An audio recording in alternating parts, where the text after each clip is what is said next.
উফ বাবা, আজ সারাটা দিন এই ট্রেনেই কেটে গেল। তার উপর আবার 6 ঘন্টা ট্রেন লেট। এবার এই রাতেবেলা গ্রামে যাওয়ার জন্য মনে হয় কোনো কিছু গাড়িও পাবো না। তার উপর আবার খিদেটাও পেয়েছে চরম। ওই দূরে একটা বড় গাছ দেখা যাচ্ছে মনে হচ্ছে না? যাই একটু রেস্ট নিয়ে নিই। আর কিছু না হোক, এই গরমে একটু ঠান্ডা হাওয়া তো পাওয়া যাবে।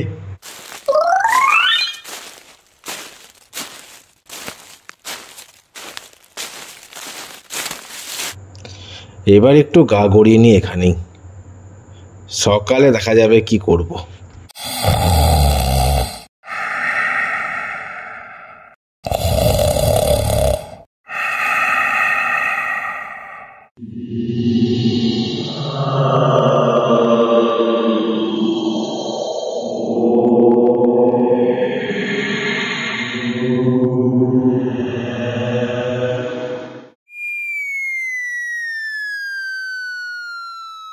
উফ, কি পড়ছে ওপর থেকে!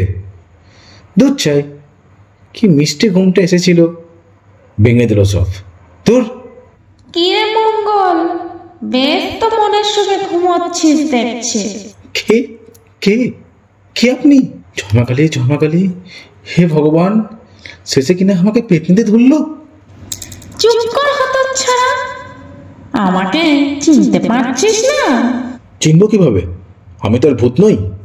এখনো তোর ঢাটামো গেল না? মাথায় কিল খেলে সব মনে পড়বে।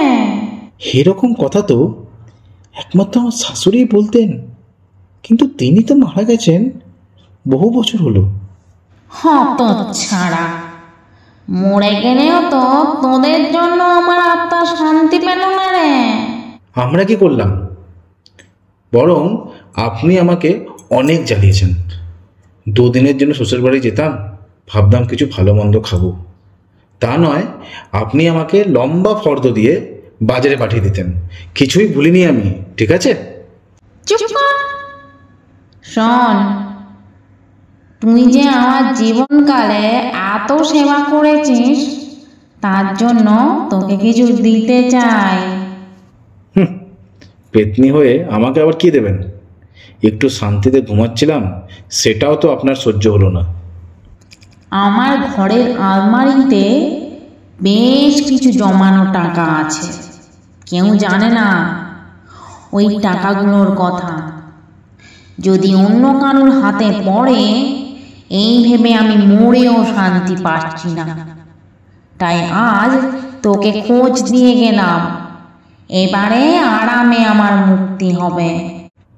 আপনি আমাকে টাকা দিয়ে যাচ্ছেন মা? কি বলে যে আপনাকে ধন্যবাদ বলবো তার কোনো ভাষা নেই। চুপ কর হতচ্ছাড়া, এই যে টাকা দিচ্ছি তোকে, পরের জন্মে আবার তোরই শাশুড়ি হব। বল, রাজি তো? আর কি অন্য কোনো উপায় নেই?